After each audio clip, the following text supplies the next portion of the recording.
자, 오늘은 하나님 말씀 마태복음 4장 17절 한 절의 말씀입니다.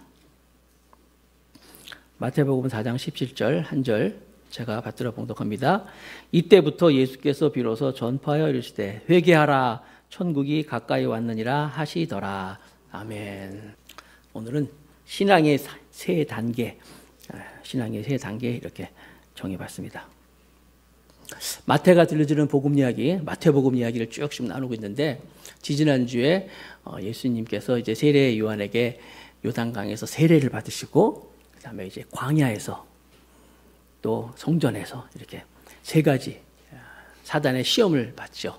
시험을 받으시고 이제 예수님이 본격적으로 퍼블릭 라이프라고 예수님의 이제 공적인 삶, 예수님이 33세의 생애를 사셨는데 30년 동안은 이제 그 목수로서 나사렛에 사시다가 이제 3년 반은 이제 공생애를 사시는 거예요. 이제 공생애가 막 시작하는 거예요.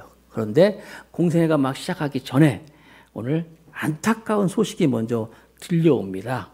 이제 마태복음 4장 12절이에요. 시험을 이제 이기시고 나서 예수님이 이제 세례 요한이 잡혔다는 소식을 들어요. 마태복음 4장 12절 제가 읽을게요. 예수께서 요한이 잡혔음을 들으시고 갈릴리로 물로 가셨다가, 요한이라는 사람이 세례 요한인데 세례 요한이 그 요단강에서 세례를 주면서 사람들한테 영향력이 있었는데 이 사람이 당시에 헤롯 왕을 계속 공개적으로 막 비판했어요. 헤롯 왕이 동생의 아내와 결혼을 하고 막 이런 일이 있었어요. 그것을 막 지적하고, 여러분 요즘도 정부를 막 비판하는 그런 언론이나 누가 있으면 가만 안 두잖아요. 그 당시에는 뭐 전제 군주 시대니까 왕이 자기한테 잠깐만 공개적으로 욕을 하는 세례요한을 가만두겠어요. 그래서 보니까 잡혔다는 거예요. 헤롯 왕이 세례요한을 잡아서 감옥에 집어넣어요. 그리고 결국 세례요한은 감옥 안에서 나오지 못하고 죽습니다. 그런데 오늘 본문에 보니까 요한의 잡혔음을 들으시고 갈릴리로 물로 가셨다가, 예수님이 세례요한이 잡혔다는 이야기를 들으시고도 그냥 가시는 거예요. 우리 같으면 아니 예수님이 좀 어떻게 좀 행동을 하셔야 되는 거 아닌가? 아니면 무슨 말씀이라도 하셔야 되는가? 아무 말씀 안 하시고 그냥 갈릴리로 가셨어요. 이해가 안 되잖아요. 그렇죠? 이럴 때 우리는 이 말씀을 보면서 우리의 생각과 하나님의 생각이 다르구나, 이렇게 여러분 이해하셔야 돼요. 우리가 살다 보면은 내 생각대로 안 되고 내 뜻대로 안 될 때가 있어요. 그때 왜 그러시냐고, 하나님 또 이게 이렇게 되는 거 아닙니까? 그게 아니라 내 생각과 하나님의 생각이 다르구나. 제가 2017년도에 우리 교회에서 여기 이제 교회를 개척을 하고 수많은 사람들이 우리 교회를 이제 소위 방문을 하셨어요. 방문을 하시고 이제 방문을 하셨다가 이제 또 결단하셔서 이제 교적도 내시고 성도도 되고, 하여튼 많은 분이 우리 교회에 오셨어요. 그 많은 분이 우리 교회에 오셨는데 그분들이 지금까지 다 그대로 있다면 우리 교회에 뭐 몇백 명이 됐겠죠.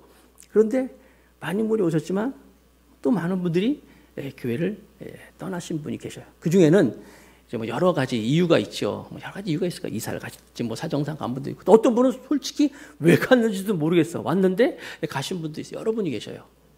그럴 때 저는 하나님, 왜 이런 일이 있죠? 제일 이제 큰 마음은 이제 저 스스로 자책하는 게 많아요. 내가 잘해드릴 걸. 그분이 오셨을 때 좀 옆에서 좀 목회자로서 목회적 돌보면 더 잘해야 되는데 하는 이런 자책감이 굉장히 많이 들고, 또 하나는 조그만큼 진짜 섭섭한 마음도 있어요. 왜 가셨나? 왜 그러셨나? 그러나 오늘 말씀을 이렇게 묵상하면서 제가 하는 것이 그분이 거기까지가 그분이 사명이었구나, 이렇게 이해가 되는 거예요. 무슨 얘기냐면 지금 세례 요한이 잡혔는데 예수님이 그냥 갈릴리로 가셨어요. 세례 요한이 사명이 거기까지예요. 세례 요한은 광야에서 외치는 자로서, 또 세례 요한은 예수님을 오시는 길을 예비하는, 거기까지가 세례 요한의 사역이었어요. 예수님도 세례 요한이 잡히시는 걸 보고 한 번씩 만나시고 그냥 갈릴리로 가셔요.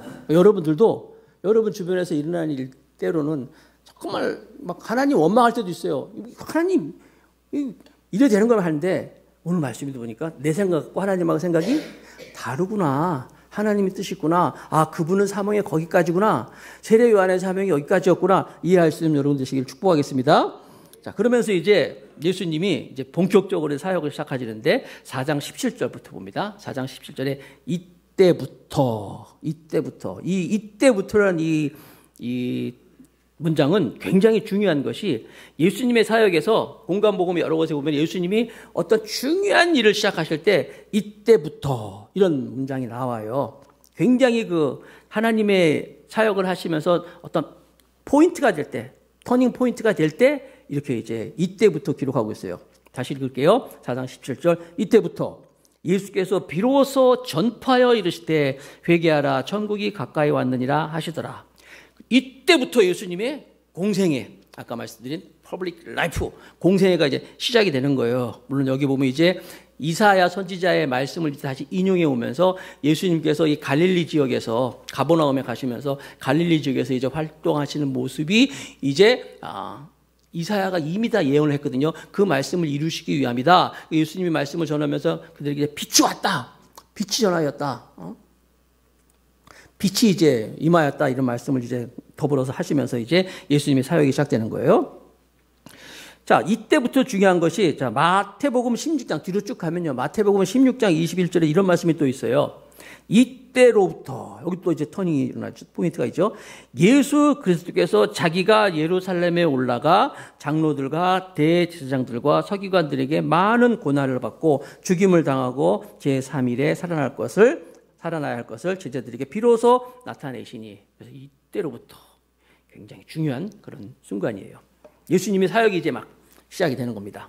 자, 예수님의 이 사역이 시작되는 모습을 오늘 본문을 보면서 4장 이 뒷부분의 모습을 보면서는 예수님의 사역을 보면서 우리 신앙생활에도 이 단계가 있구나 하는 것을 볼 수가 있었어요. 그러니까 기본적인, 아주 기초적인 처음 시작하는 거기서부터 시작해가지고 궁극적으로 굉장히 어떤 높은 단계, 성숙한 신앙의 단계까지 볼 수 있는 것을 제가 세 단계로 나눴어요. 그래서 오늘 설교 제목이 신앙의 세 단계 이렇게 정해봤거든요.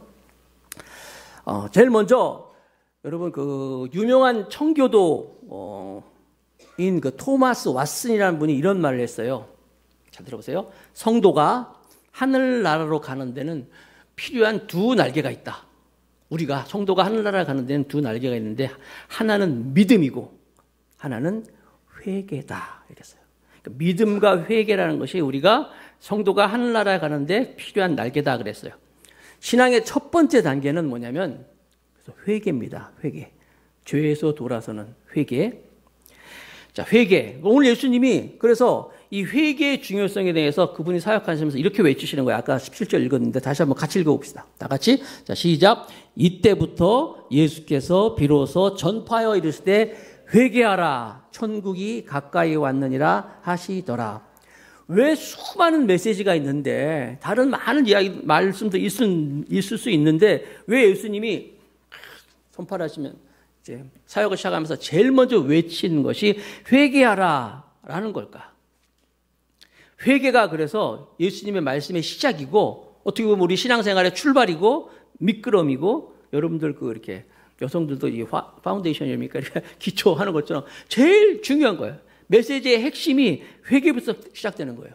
그런데 이 회개라는 외침이 사실 예수님이 회개하라고 말씀하셨지만 우리가 마태복음 쭉 보고 있지만 이게 사실 누가 이런 얘기 했냐면은 세례 요한도 3장에 기억나십니까? 3장에서 세례 요한도 이 말씀을 외쳤어요.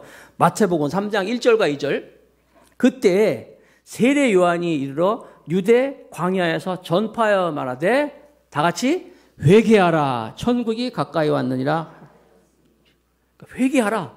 회개라고 하는 것이 신앙의 제일 출발. 회개가 제일 기초가 된다는 거예요. 회개. 회개가 또 뭐야? 회개. 돈 세는 회개? 회개. 회개라는 말이 우리가 이제 자주 하잖아요. 회개. 회개란 말이 헬라어로 메타노이아라고 여러분들이 아마 이제 자주 듣고 앞으로도 자주 들을 거예요. 메타노이아란 말이 이제 회개라는 이제 헬라어인데 그 뜻은 이 메타노이아의 뜻은 뭐냐면 가던 방향이 완전히 유턴하는 거예요. 가다가 잘못 갔네. 돌아가야 되겠다. 이거 돌아가는 거. 이게 메타노이아 뜻을 가지고 있어요. 즉 이것을 좀 더 영적으로 내가 잘못했구나 깨닫는 거예요. 그 죄에서 돌이키는 거예요. 이게 회개예요. 그래서 여러분 많이 얘기하잖아요. 회개합니다. 회개한다. 돌이킴. 근데 이게요 그냥 단순한 누이침이라든지 아니면 후회라든지 이거랑 아주 차원이 다른 거예요. 예를 들어서 집에서 여러분들 아내가 남편한테 막 어떻게 막 잔소리가 좀 많이 있었어요. 막 이런저런 막 잔소리를 많이 하는 어느 날 또 하나님 말씀을 듣는다든지 아니 자기 자신을 본다든지 가만히 생각해보니까 자기가 너무한 것 같아. 남편의 가정에서의 권위도 있고 남편으로 인정해줘야 되고 근데 내가 너무 잔소리를 많이 한 것 같은 깨달음이 있었어요. 뉘우침이 있었어. 그럴 수 있죠?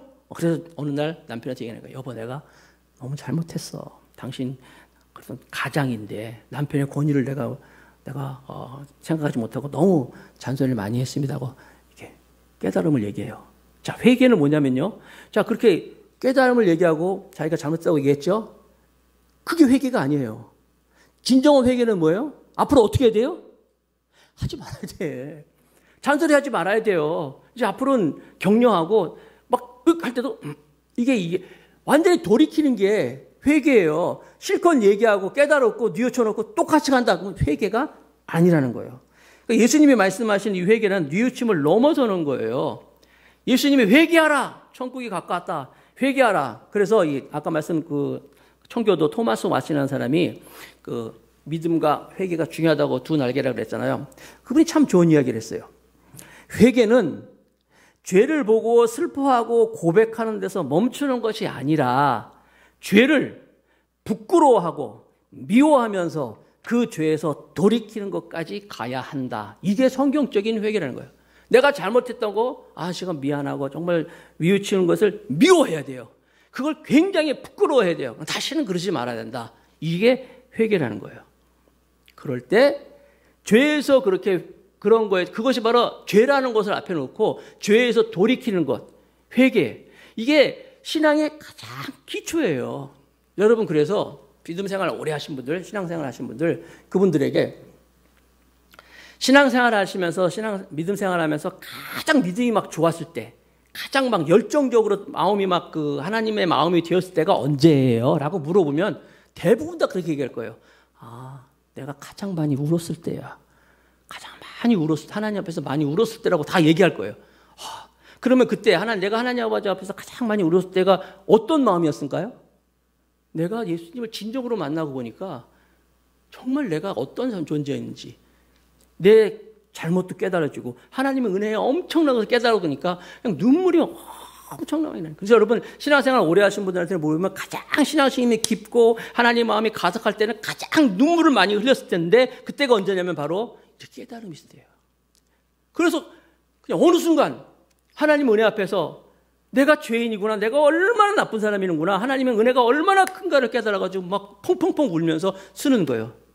여러분 믿음 생활하면서 신앙생활하면서 이런 경험이 없는 사람, 하나님 아버지 앞에서 이 눈물과 회개의 경험이 없는 사람은요, 신앙생활 아무리 오래됐다 그러더라도 아주 멋있어, 찬양도 잘 불러, 그리고 그다음에 헌금도 하고 막 봉사도 하고, 근데 그런 경험이 없어. 아직 신앙이 1단계도 통과 못한 거예요. 정말 우리가 예수님을 만나면 깨달으면 그분 앞에서 내가 정말 회개하고 그러니까 구주가 되는 거죠. 구세주가 뭐예요? 나의 구주가 되는 거야. 나 같은 사람을 하나님 구원해 주시는구나. 나 같은 사람을 하나님께서 나 사랑해 주시는구나. 구주가 필요한 거예요. 그래서 그렇게 구주가 필요하니까 십자가도 보이는 거고, 그리고 그분을 통한 영원한 생명도 내가 소유할 수 있는 거예요. 만약에 이것이 없었다면은, 이거는 그리고 아무리 공부 많이 한 사람도, 아무리 똑똑한 교수님이라 그러고 훌륭한 학자라 그래도 성경책 읽어보세요. 예수님 만나보세요. 못 만나요. 아무리 읽어도 몰라요. 그러나 그래서 그것도 결국 하나님이 주시는 은혜예요. 하나님이 주시는, 믿음은 선물이라고 그랬잖아요. 하나님의 은혜예요. 하나님의 은혜가 임하면, 깨달아지면 예수님이 보이는 거예요. 십자가가 보이는 거예요. 그리고 그 십자가 앞에서 내가 넘어지는 거예요. 안 그러면요, 폼은 다 잡고 있는데, 그래서 예수님이 바리새인들, 사두개인, 서기관, 이 사람들은 성경을 다 알고 있어. 달달 메고 있어. 그래도 그 사람들은 이 그들에게 하나님께서 예수님이 얼마나 꾸짖습니까? 그런 깨달음이 없으면요, 형식적만 갖추고 있는 거예요. 그 중에도 대표적인 사람이 누구예요? 사도 바울이 그랬어요. 사도 바울이라는 사람이 나는 바리새인 중에 바리새인이고 말이야. 나는 율법에 흠이 없는 사람이고 막 이런 사람이고 막 자랑하고 다녔어요. 근데 그 바리새인 중에 바리새인이요, 율법에도 흠이 없다고 얘기했던 이 사울이, 옛날 이름이 사울이 예수님을 만나고 나서 깨닫고 나니까 나는 정말 죄인 중에 내가 괴수다. 그리고 막 나는 정말 구제불능이다. 그래가지고 나는 오호라, 나는 공고한 사람이다. 사망의 몸에서 누가 나를 건져낼 것인가, 이런 고백까지 하는 거예요. 주님께로 가까이 가면 가까이 갈수록 만나고 보니까 자기는 그전에 율법에도 흠이 없었어. 그리고 자기는 바리새인 중에 바리새인이고 말이야, 나는 말이야 유대인이고 막 자랑했는데 아니더라는 거예요. 이게 바로 예수님을 만나는 첫 단계에 나오는 회개라는 거예요. 부끄러운 고백이지만 저도 사실은요, 말씀을 이렇게 딱 준비하면서 저도 적용을 해봤어요. 이 말씀을 적용하면서 그래, 나도 목사인데, 내가 목사인데, 그리고 내가 그러나 이 말씀 앞에 가만히 생각해 보니까요, 난 그래서 좀 목사니까 좀 괜찮지 않을까? 내가 사는 사람보다 좀 내 의가 있더라고요. 내 의. 그래서 내가 뭐 큰 뭔 잘못이 있겠어? 아니에요, 여러분. 나 스스로도 나 자신을 보는 그래도 나는 이라는 것이 내 마음에 있더라고요. 스스로 내가 그래도 선하지 않나? 스스로 내가 좀, 여러분 우리가 그 로마서 강의를 했잖아요. 몇 년 전에 로마서 말씀 1장부터 쭉 살펴봤어요. 여러분 유튜브에 있어요, 아직도. 한번 여러분들이 그 로마서 강의를 쭉 읽으면 기억나실지 모르지만, 그때 그 스스로 선하다고 생각하는 사람들의 특징을 1장에서 제가 이렇게 설명했거든요. 남을 비판하는 경향이 굉장히 많은 사람들이 그래요. 첫 번째가 그건데, 로마서 2장 1절인데 제가 읽어볼게요. 그러므로 남을 판단하는 사람아, 누구를 막론하고 네가 핑계하지 못할 것은 남을 판단하는 것으로 네가 너를 정죄함이니 판단하는 네가 같은 일로 행함이니라. 마치 마태복음 7장 1절에 있는 것처럼 비판하지 말라. 비판하는 자는 비판을 받으리라 말씀한 것처럼 남을 막 판단하는 사람들 있잖아요. 이 사람들의 특징이 뭐냐면 자기가 좀 선하다, 내가 좀 의롭지 않을까, 내가 그러더라고요.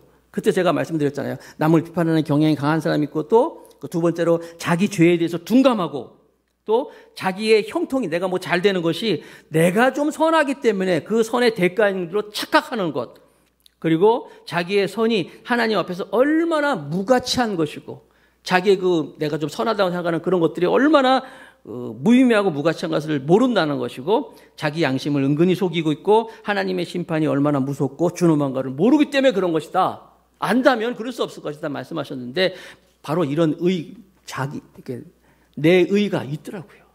내 의가. 오늘 여러분들도 다시 한번 이 말씀 앞에서 진정으로 나의 죄를 모습을 보고 내가 어떤 존재인가를 깨닫고 하나님 아버지 앞에 다 자복하고 나가는 이런 신앙의 첫 번째 단계죠. 회개죠. 특별히 이 죄가 있다면 죄로부터 멀리하는, 미워하고 싫어하고 멀리하는, 그래 여러분 될 수 있기를 축복합니다. 두 번째, 오늘 말씀해 보니까 두 번째 예수님의 그 사역에 시작하면서 보니까 두 번째는 부르심에 합당한 삶의 모습이에요. 두 번째 단계가, 자 18절 말씀, 마태복음 4장 18절. 갈릴리 해변에 다니시다가 두 형제 곧 베드로라 하는 시몬과 그의 형제 안드레가 바다에 그물 던지는 것을 보시니 그들은 어부라. 가버나움이 이 갈릴리 해변가에 있는 그 마을이에요. 조그만 도시인데, 여러분들이 성지순례를 가보면 아시겠지만 가버나움을 중심으로 예수님이 사역을 하십니다. 아까 말씀드린 것처럼 이사야의 말씀이 이루어진 것인데, 그게 가버나움은 지금도 가보면요, 거기 예수님 당시에 회당에 터가 있고, 또 베드로의 장모의 집이라는 뭐 그런 기념교회도 있고, 뭐 여러 가지로 볼 곳이 많이 있는 거예요. 예수님이 주로 활동하신 곳이에요. 근데 거기서 해변에서 베드로라 하는 시몬과 그의 형제 안드레를 불렀어요. 그물 던지는 걸 보시고 그들은 어부라. 자 19절, 마태복음 4장 19절. 말씀하시되 나를 따라오라. 내가 너희를 사람을 낳는 어부가 되게 하리라 하시니. 부르신 거예요. 제자로 날 따르라. 그랬더니 20절 말씀에 그들이 베드로와 안드레죠, 형제가, 그들이 곧 그물을 버려두고 예수를 따르니라. 그물을 버려두고, 물론 여기는 이렇게 마태복음에 간단하게 나왔지만 이 사복음서가 다 예수님의 생애 이야기인데, 다른 복음서를 그렇게 종합해 보면은, 요한복음에 보면은 거기서 이제 안드레가 베드로에게 형, 내가 메시아를 만났어. 그래서 데리고 가서 예수님을 만나는 장면도 있어요. 그래서 예수님을 같이 하루 유하는 장면이 있고, 마가복음 5장에 보면은 베드로의 그 배에 예수님 올라타셔가지고 이제 말씀을 전하다가 깊은 곳에 가서 그물을 던져라. 그랬더니 뭐 굉장히 많이 잡히고 이런 이야기들이 많이 있는데 그걸 다 함축해가지고 마태는 그냥 불렀는데 왔다. 그들이 따라왔다는 것을 이렇게 이제 기록하고 있는데, 여기 보니까 중요한 거는 그물을 버려두고, 마가복음에 보면 그때 베드로는 무릎 꿇고 선생이여 나를 떠나소서 나는 죄인입니다. 그런 게 나오잖아요. 다 함축되어 있는 거예요. 제가 포인트는 뭐냐면 다 버렸다는 거예요. 버려두고 예수를 따랐다는 거예요. 또 보니까 22절에 보면 이런 말씀이 있어요. 마태복음 4장 22절에 그들이 곧 배와 아버지를 버려두고 예수를 따르니라. 물론 이제 야고보와 요한도 부르는데 그들도 배와 아버지를 버려두고 예수를 따르니라. 그러니까 이런 거 보면 우리가 정말 회개하고 1단계, 그래서 정말 주님만 신앙생활을 하는데 또 필요한 두 번째 단계는 뭐냐면 부르심에 응답하는 삶이라는 거예요. 삶. 그러니까 어떤 결단이 필요한 거예요. 물론 여러분들 저처럼 이제 풀타임 사역자를 하잖아요. 다른 직업 안 갖고 이제 목회를 하는 이런 풀타임 사역자들이 있고 또 파트타임도 있어요.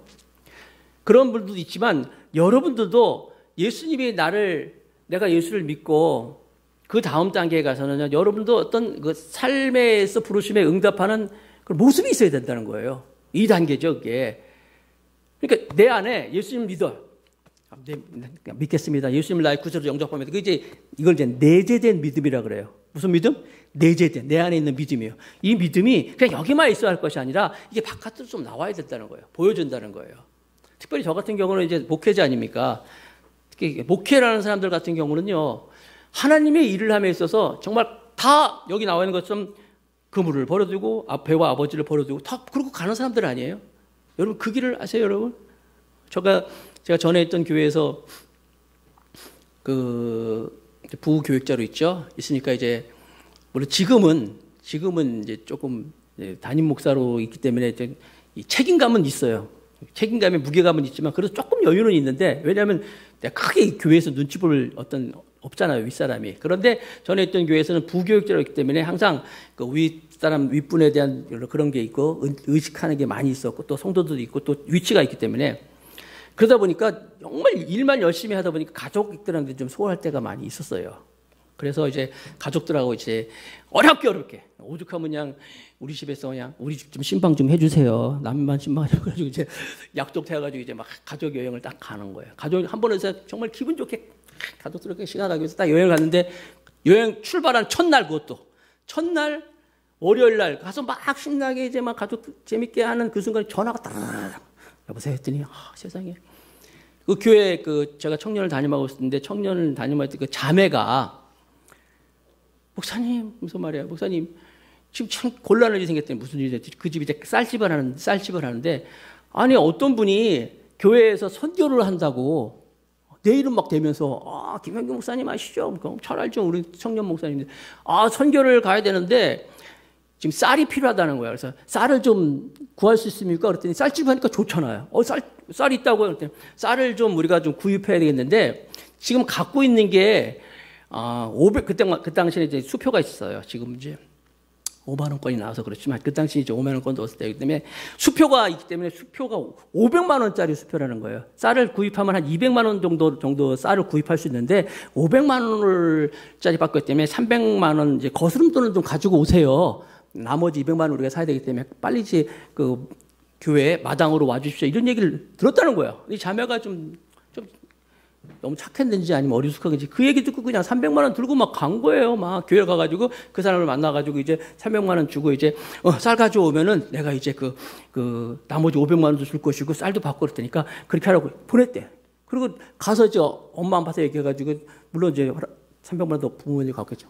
교회 봤더니 이 사람이 없더라는 거야. 목사님 이 사람 어디 갔어요? 하면서 막 선교 간다고 그래서 돈 300만 원 주고 기다리는데 아무도 없어요. 뭐예요? 요즘 말로는? 요즘 유명한 보이스피싱 같은 그런 사기를 당한 거예요. 그런 거예요. 그래서 거기서 막 안타까운 얘기를 듣는데 네가 잘못했으니까 네가 알아서 하라 이럴 수 없잖아요. 출발했는데 가서 잘 놀고 있는 첫날인데 할수지가 왔죠. 가자, 도로 가자. 좀 아쉬운 말이지만 가자, 가야 돼. 가야 될 일이야. 그래서 다시 보따리 다 싸들고 다시 교회 와가지고 지방에 있다가 다시 와가지고 이제 그 집에 신방을 했죠. 다행히 이제 제 아내랑 같이 신방을 했어요. 그래서 얘기 들어봤더니 그 소리가 그거야. 이 나쁜 놈이 말이야. 이렇게 거짓말 치고 말이야. 이렇게 해가지고 예, 그랬다는 거야. 너무 그랬는데 다행스럽게 여러분 이제 잘 이해를 하고 물론 이제 그때 우리 제 아내가 병원에 근무하고 있었어요. 병원에 있어가지고 그 자매가 아무 일도 안 하고 있다 그래가지고 병원에 보조 간호사로 이렇게 추천을 해가지고 이제 했는데 이제 아무튼 그런 일이 있었어요. 원래 그 권사님은 지금도 매년 우리 교회 그 창립 기념을 되면 꼭 와서 예배 드리십니다. 그 중에 한 분이에요. 그냥 놀러 가는 건 그냥 다 끝났죠. 목사님들이 까만 옷 입죠. 오늘 까만 옷 입는 이유가 왜요? 이게 옛날 목사님들은요. 장례 특별히 무슨 일 있다. 여러분 성도의 장례가 터졌다 그러면 목사님들은 모든 게 올스톱이에요. 지금은 그래도 장례 예식장도 있고 그렇지만 옛날에는 목사님들이 다 가서 다 염두하고 모든 장례 절차를 목사님들이 다 해주셨어요. 그래서 이게 목사님들 교복이에요. 교복. 뭐 관원 상제 성도에 무슨 일 있으면 늘 가게 제일 무난하잖아요. 까만 옷 입고 다. 이게 무슨 길이에요? 이게 목회자의 길이란 말이에요. 사명자의 길이란 말이에요. 어떤 부르심에 대한 응답이 있는 거예요. 물론 마가복음 1장 20절에 보면은 세베대의 아들들 요한과 야고보가 아버지도 다 버렸다 이렇게 볼 수만 없는 것이 마가복음 1장 20절에 보면 이런 말씀이 있어요. 곧 부르시니 예수님 불렀어요. 그 아버지 세베대를 품꾼들과 함께 그러니까 나 몰라라고 다 버린 게 아니라 품꾼들에게 맡긴 거 하인들한테 맡긴 거예요. 맡겨두고 배를 버려두고 예수를 따라가니라 이렇게 다. 이런 얘기 들으면 또 여러분, 예수 믿는 거 참 쉽지 않네. 뭔가 이렇게 집도 버리고 말이야. 뭐 가족도 버리고 이러고 가야 되는 내가 그렇게 거창하게 생각하지 마세요. 우리가 신앙생활 하면서 두 번째 단계는 뭔가 어떤 작은 어떤 이런 부르심의 응답이 필요하는 거예요. 그게 여러분들이 그 부르심의 응답이 있는 거예요. 만약에 나밖에 모르는 사람 같으면은, 나랑 무슨 상관이 있다고. 그냥 그건 알아서 하는 거고, 뭐, 교회는 교회에서 하는 거고, 나는 이렇게 갈 것인데 그런 게 아니라 한 단계 더 어떤 부르심의 응답에 아까 말씀드린 것처럼 내재된 믿음이 바깥으로 나오는 것이 필요하다는 거예요. 오늘 아침에도 9시에 우리 예배 모임이 있는데 9시 예배 모임하는 권사님 한 분이 있어요. 그분이 이제 사업을 하시기 때문에 아침 일찍 주일날 가셔서 늘 9시 예배에 꼬박꼬박 나오셔서 같이 예배하고 또 기도도 받고 가시는 분이거든요. 오늘 아침에 느닷없이 목사님 오늘부터는 제가 중보 기도에 또 참석하겠어요 그러더래요. 10시부터 중보 기도가 있거든요. 9시에 그 모임이 있고 왜요? 그랬더니 제가 그냥 10시에 그 중보 기도까지 시간이 되니까 가게 나가는 시간을 조금 10시에 중보 기도 하고 혹시 보셨나 모르겠어요. 오늘 중보 기도 하신 분들. 예, 그런 거 하나씩 올라가는 거예요, 여러분. 뭐 거창하게 여러분들이 여기 있는 것처럼 뭐 아들 버리고 아버지 버리고 배 버리고 그거 아니라 뭔가 한 발 더 나아가서 부르심에 응답하는 거예요. 지난주부터 우리 권사님들 또 우리 성도들 같이 중보기도 하죠. 1시 밥 먹고 나서 1시 하잖아요. 6분이 모였더라고요. 6분이 모여가지고 함께 모여서 나라 민족을 위해서 기도하고 말이야. 성도들을 위하고 또 1시간 동안 열심히 기도하고 가잖아요. 그런 거예요. 하나 더 올라가는 거예요. 부르심에 대한 응답. 여러분 각자에게 한번 여러분들에게 이렇게 적용했으면 좋겠어요. 나는 과연 하나님께서 이렇게 신앙생활하면서 어떤 부르심의 응답이 있을 것인가. 작은 것부터 시작하는 거예요. 이것이 신앙의 두 번째 단계라는 것을 보여주고 있는 거예요. 예수님이 이렇게 불렀더니 다 오잖아요, 제자들이. 세 번째 신앙의 단계는 사명의 삶이라는 거예요. 구원, 영혼 구원을 위한 사역이다. 자, 성숙한 이 단계의 세 번째는요. 나를 위한 게 아니라 정말 다른 사람을 구원하는, 특별히 그 영혼을 구원하기 위한 사역의 삶을 보여주는 거예요. 그것을 누가? 예수님이 보여주시는 거예요. 그분의 사역을 통하여서 시작하면서 보여주는 거예요. 마태복음 4장 23절 유명한 말씀이거든요. 다 같이 읽겠습니다. 마태복음 4장 23절 시작. 예수께서 온 갈릴리로 두루 다니사 그들을 회당에서 가르치시며 천국 복음을 전파하시며 백성 중에 모든 병과 모든 약한 것을 고치시니. 자, 여기서 세 가지가 나와요. 예수님의 사역인데 예수님의 사역의 세 가지가 가르치심이 있어요. 한번 기억해주세요. 가르치심. 그 다음에 천국 복음을 전파하심. 복음 전파하심. 이게 전도 같은 거겠죠. 그 다음에 백성 중에 모든 병과 약한 것을 고치시니. 자, 치유. 이 세 가지. 예수님은요, 가르치시고, 복음을 전하시고, 그 다음에 치유와 이것이 예수님이 직접 보여주신 사역을 시작하면서 예수님의 사역이에요. 물론 이것은 예수님의 이 사역이 그대로 예수님이 승천하시면서 이걸 어디로? 교회로 다 맡겨주셨잖아요. 교회의 사명은 뭐냐면 바로 예수님의 사역을 받아서 하는 거예요. 가르치는 거. 그래서 설교라든지 뭐 어떤 여러분들 무슨 모임이라든지 아니면 성경 공부라든지 이 모든 게 다 예수님의 사역을 닮아서 가르치는 거예요. 그 다음에 전도. 이거는 뭐 전도. 복음이죠. 복음 전파하는 건 뭐 우리 사명의 복음. 그리고 치유하는 거. 누구든지 교회 와서 아픈 자들을 봐서 마음의 상처를 치유받고 어려움을 치유받고 또 병도 고치고 이 세 가지 일. 예수님이 하신 일이 그대로 다 교회의 사명으로 보여주는 것인데 이게 다 뭐예요? 이게 다 뭐예요? 나를 위한 게 아니에요. 다 나를 위한 게 아니라 하나님의 영광을 위해서 다른 사람들을 위해서 드려지는 것인데 이것이 바로 이제 가르치는 것이고 전파하는 것이고 고치는 거래요. 여러분들이 여러분의 삶을 통해서 이렇게 다른 사람을 위한 여러분들의 이제 사명까지 영혼 구원을까지 올라가는 것이 신앙의 이 마지막 3단계가 되는 거예요. 요즘 사람들이요 얼마나 악한지 몰라요. 다른 사람들 영혼 생각도 안 하잖아요. 제가 안타까운 몇 년 전에 그 이태원에서 큰 참사가 있었을 때 이태원 참사 기억하시죠? 아 세상에 그때 큰 사고가 나고 말이요 그 어려운 상황에서 방송이 나오지는 않았지만 막 사람들 막 그 모습을 놓고 막 셀카 찍고 막 그랬다는 거 아니에요. 그걸 어떻게 그런 생각을 할 수가 있어요? 거기서 막 그 자리에 있었다고 막 그 시신들 막 있는데 거기 놓고 셀카 찍고 막 자기들 막 인증샷 하고 막 그랬대요. 그러니까 다른 영혼을 생각 안 하는 거예요. 자기밖에 모르는 시대예요. 이런 이 시대에 저 여러분들이 정말 혹시 나도 또 그런 건 아닌가? 정말 예수님의 신앙의 3단계는 뭐예요? 다른 사람을, 다른 영혼을 위하여서 가르치고, 여러분들이 그러니까 이 말씀 듣고 나도 어떻게 하든지 가르치는 일과 복음을 전하는 일과 다른 사람을 치유하는 일에 내가 같이 얹어서 함께 움직이는 것. 이것이 신앙의 세 번째 단계라는 거예요. 사명의 삶이라는 것이죠. 제가 서울신대에서 실천, 박사 코스 공부하는데 실천 신학을 가르쳤던 김한호 교수님이라고 계셔요. 서울신학대학교 실천신학 교수님이었어요. 굉장히 오래되셨고 그다음에 권위도 있고 사람들한테 인망이 있는 분인데 이분은 보통 교수님들이 6년째 이제 교수 하시다가 7년째 되면 이제 안식년이라 그래가지고 1년 동안 이제 학교에서 안식년을 줘요. 자기들이 쉬는 거. 보통 안식년 때 이제 교수님들은 이제 외국 갑니다. 외국에 가셔가지고 새로운 뭐 세미나도 듣고 공부도 하고 보통 다 그렇게 하셔요. 보니까 그러더라고요. 그런데 이 김한옥 교수님은 자기가 안식년 때 어딜 가냐면 자기 고향을 찾아갔어요. 자기 경상도 울진이라는 곳인데 자기 울진을 찾아가가지고 거기서 조그마한 그 집 한 채를 이제 전세를 얻어요. 전세를 얻어가지고 젊은 사람 하나도 없대요. 자기 고향. 그러니까 자기가 그 깡촌에서 하나님의 은혜로 공부도 하고 유학도 하고 교수도 하고 지금 막 이렇게 있는데 가만히 생각해 보니까 그 고향에 대한 그 하나님의 은혜에 대한 감사함을 거기에 좀 베푸다 싶어가지고 집을 한 채 얻어가지고 거기서 집 한 채를 그냥 거기다 교회를 만들었어요. 교회 개척을 한 거예요. 그래서 이 안식년 때 거기 주변에 있는 할머니 할아버지를 찾아가가지고 인사하고 그분과 함께 교회 개척을 한 거예요. 그리고 나서 제가 알기로는 제가 2017년 18도 그때 그분한테 수업을 들었는데 그때가 10몇 년째 매주 금요일만 되면 바리바리 싸가지고 차에 실어가지고 울진을 갑니다. 야, 얼마나 멀어요. 울진까지 가서 금요일 날 가서 이제 그걸 가지고 사람들한테 나눠주고 사람도 별로 없어요. 노인들 뭐 3명, 4명 처음에 시작할 때 한두 명이었는데 막 5명, 6명 그분들 앞에 놓고 말이야 예배드리고 그분 섬기고 아니 실천신학 교수면요 여기저기서 주일날 오라는 데도 많아요. 그러면 가서 말씀 전하고 대우받고 말이에요.